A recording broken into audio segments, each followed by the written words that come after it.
الحمدللہ وکفی وسلام علی عبادہ الذین اصطفی اما بعد۔ اللہ تعالیٰ کا فضل و احسان ہے کہ اس نے تراویح میں قرآن کریم مکمل کرنے کی سعادت مرحمت فرمائی۔ پچھلے 2 رمضان ایسے گزرے ہیں کہ ہم ان میں اس طریقے سے آزادی کے ساتھ تراویح میں قرآن کریم نہیں سن سکے۔ اللہ نے 2 رمضان کے بعد 2 سال کے بعد اب یہ سعادت کہ اس طرح آزادی کے ساتھ قرآن کریم سنا لیں اللہ نے مرحمت فرمائی ہے۔ اس پر اللہ تعالیٰ کا شکر ادا کرنا چاہیے۔ قرآن کریم میں فرمایا گیا ہے لئن شکرتم لازیدنکم، اگر تم اللہ تعالیٰ کا شکر ادا کرو گے تو اللہ اپنی نعمتوں میں، اپنی عنایتوں میں، اپنے احسانات میں، اپنے انعامات میں اللہ اضافہ فرمائیں گے۔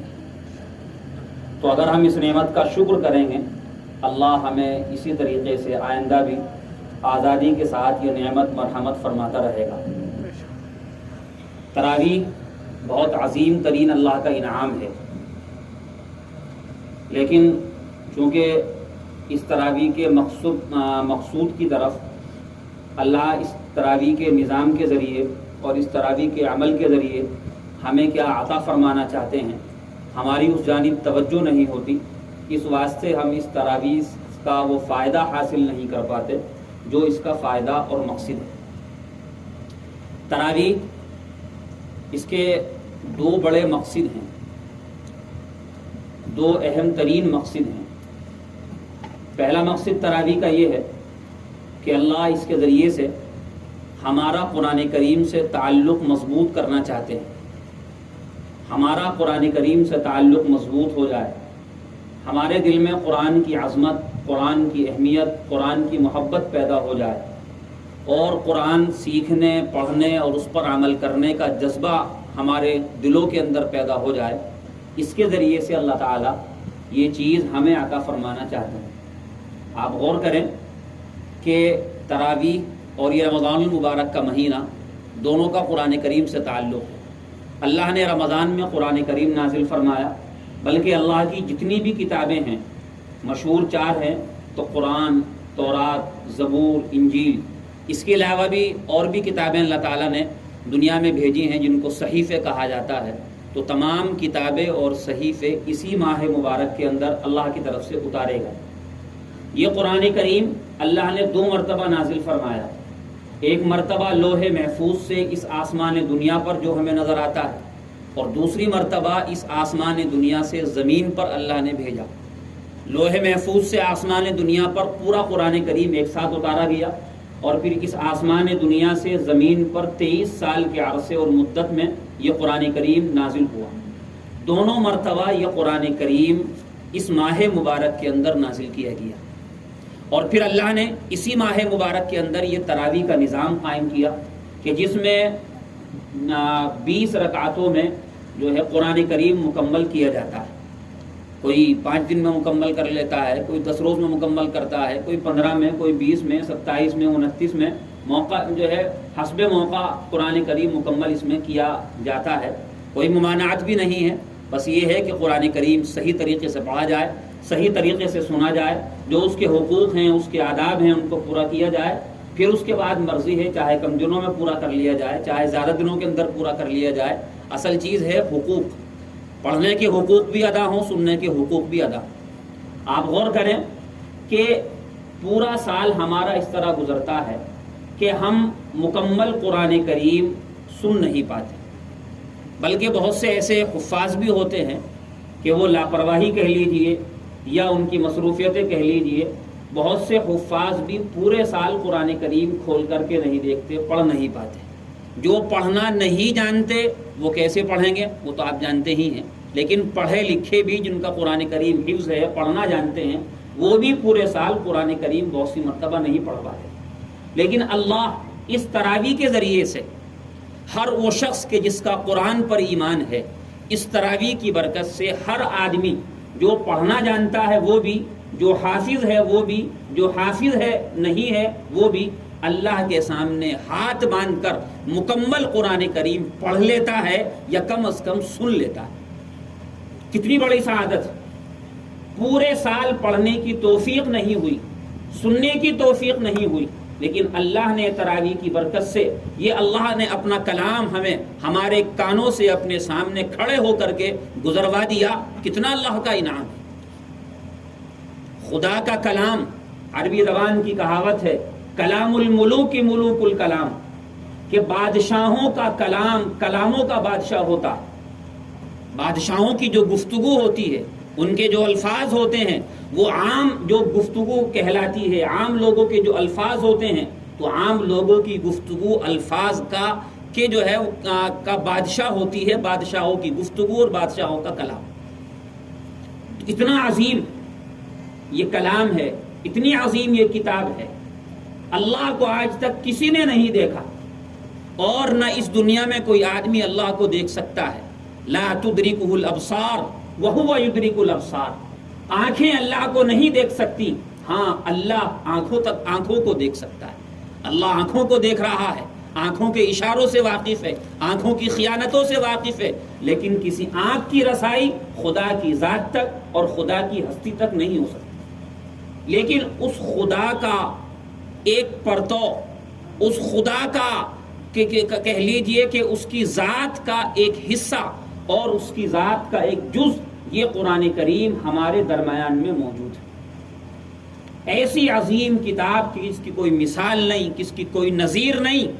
اللہ تعالیٰ نے یہ کتاب ہمیں مرحمت فرمائی، اور ہم تراویح میں اس قرآن کریم کو از اول تا آخر الحمد سے لے کر والناس تک خدا کے سامنے مکمل پڑھتے ہیں اور سنتے ہیں۔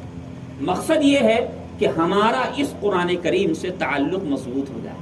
اللہ نے قرآن چونکہ ماہ رمضان میں نازل کیا تھا، ہر سال اللہ تعالیٰ لوگوں کو یہ نظام بنا کر تراویح کا اس قرآن کریم کے نزول کی اور آسمان سے اتارے جانے کی تجدید کرتا ہے۔ اس کا جو نزول ہے وہ اس نزول کا ایک طرح سے کہہ لیجئے اس کو رینیول کیا جاتا ہے۔ تو اللہ تعالیٰ یہ جو ہے اس تراویح کے ذریعے سے اللہ ہمارا قرآن کریم سے تعلق مضبوط کرنا چاہتا ہے۔ خدا کرے اس تراویح کے سننے سنانے کے ذریعے سے ہمارا یہ تعلق مضبوط ہے۔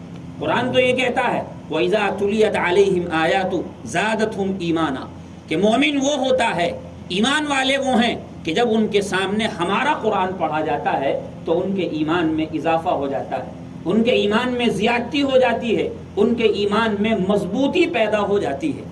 اگر صحیح قرآن پڑھا جائے، صحیح سنا جائے، اس کے حقوق ادا کیے جائیں، تو یقیناً اللہ کے بیان کے مطابق انسان کے ایمان میں اضافہ، زیادتی اور اس کے اندر مضبوطی پیدا ہو۔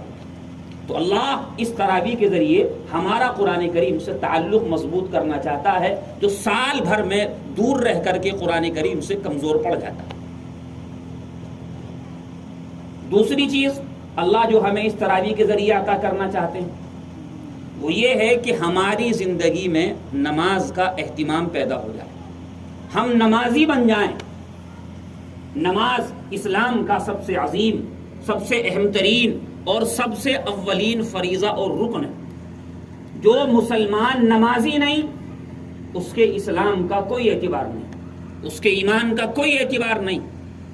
جو مسلمان ہے وہ یہ ضرور نمازی ہوگا، اور جو نمازی ہے اسی کا اسلام اور ایمان معتبر ہوتا ہے۔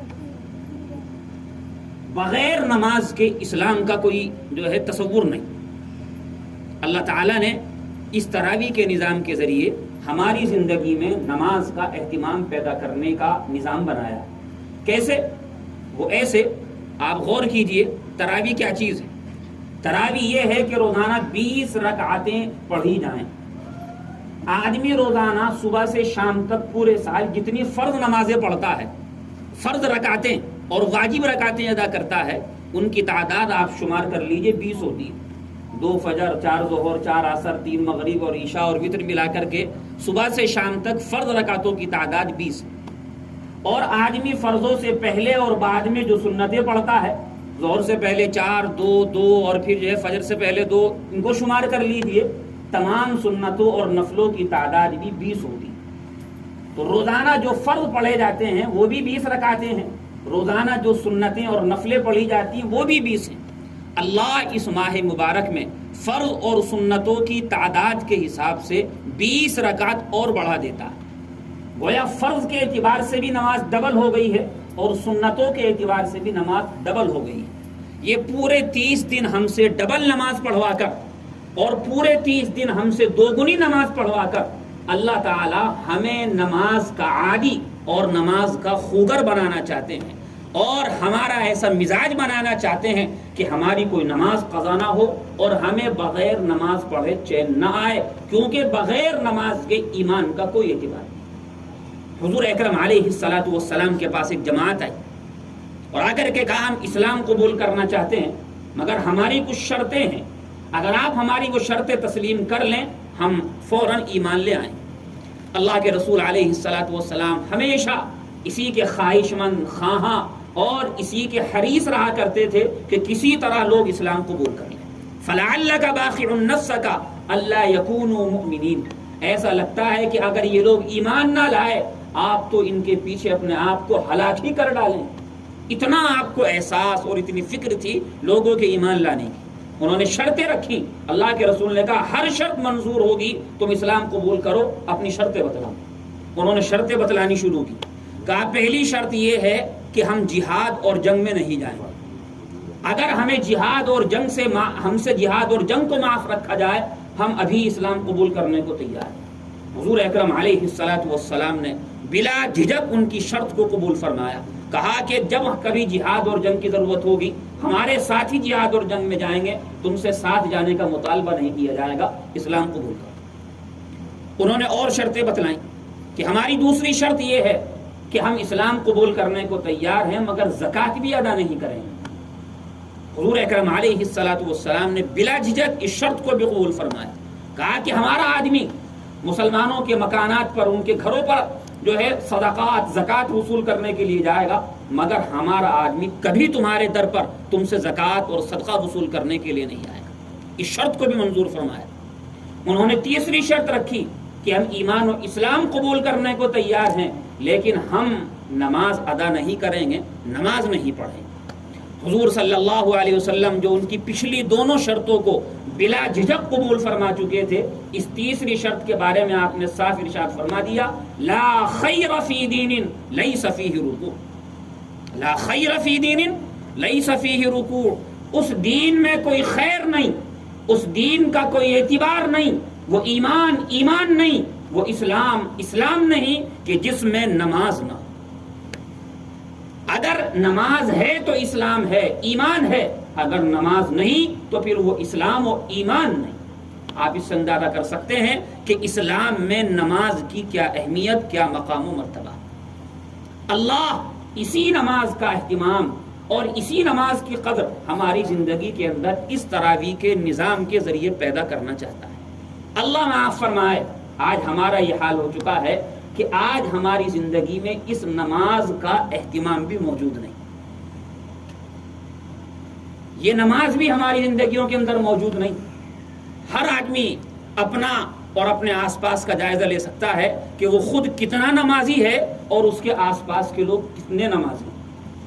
یاد رکھیے حالات بڑے عجیب ہو رہے ہیں اور بالخصوص ہمارا ملک کدھر جا رہا ہے سب جانتے ہیں، بیان کرنے کی ضرورت نہیں۔ آج حالات یہاں تک ہیں اور ہماری بدعملی یہاں تک پہنچ چکی ہے کہ آج دنیا کی عدالتیں اور حکومتیں ہمارے عمل کو دیکھ کر فیصلہ کر رہی ہیں۔ ابھی قریب میں آپ نے دیکھا حجاب کے بارے میں فیصلہ سنایا گیا کہ حجاب اسلام کا لازمی اور ضروری حصہ نہیں، اسلام میں عورتوں کے لیے پردہ کرنا کوئی ضروری نہیں۔ عدالت نے یہ فیصلہ کس بنیاد پر سنایا؟ کیا قرآن یوں کہتا ہے کہ پردہ کرنا کوئی ضروری نہیں؟ کیا حدیث رسول کہتی ہے کہ پردہ کرنا ضروری نہیں؟ کیا صحابہ کرام کی عورتیں، بیویاں اور نبوی دور کا معاشرہ، صحابہ کے دور کا معاشرہ یہ بیان کرتا ہے کہ اسلام میں پردہ اور حجاب اسلام کا لازمی حصہ نہیں؟ قرآن کھولیے، احادیث رسول پڑھیے اور امت کے فقہا اور امت کے مجتہدین جنہوں نے دین کی تشریح اور تفسیر فرمائی ان کے اقوال اور ان کی باتیں اور ان کی کتابیں پڑھیے، سب جگہ آپ کو یہ ملے گا کہ اسلام میں حجاب اور پردہ اسلام کا ایک لازمی اور ضروری حصہ ہے۔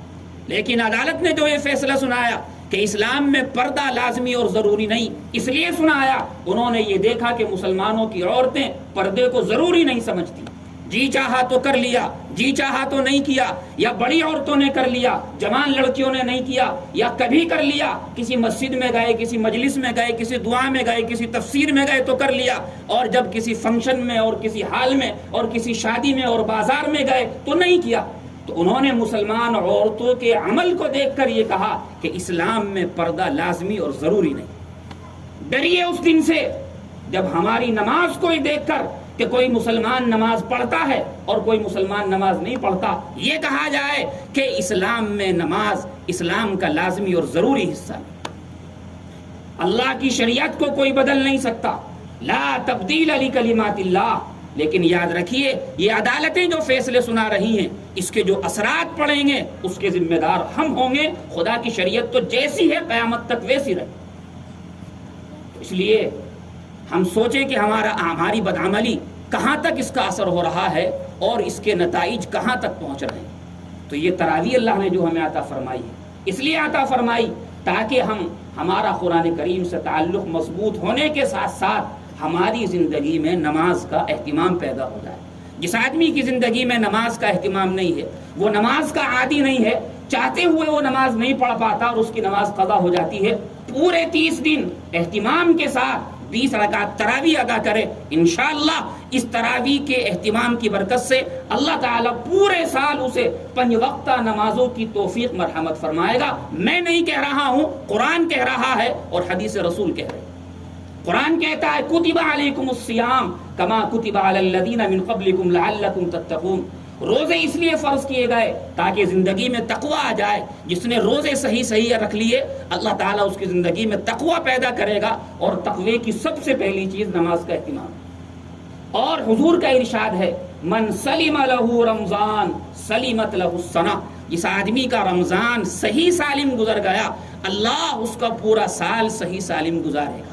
رمضان کا صحیح سالم گزرنا یہ نہیں کہ رمضان میں ہمیں بخار نہ ہو، رمضان میں ہم بیمار نہ ہو، رمضان میں ہمیں کچھ اور بیماری نہ لگے۔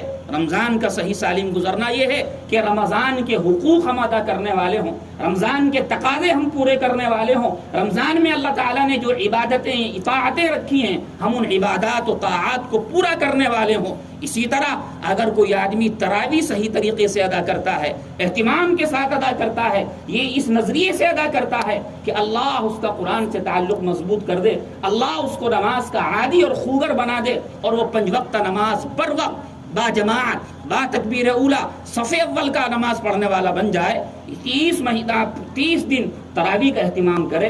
حضور کا ارشاد ہے سارے سال اللہ اسے نماز پڑھنے کی توفیق مرحمت فرمائے۔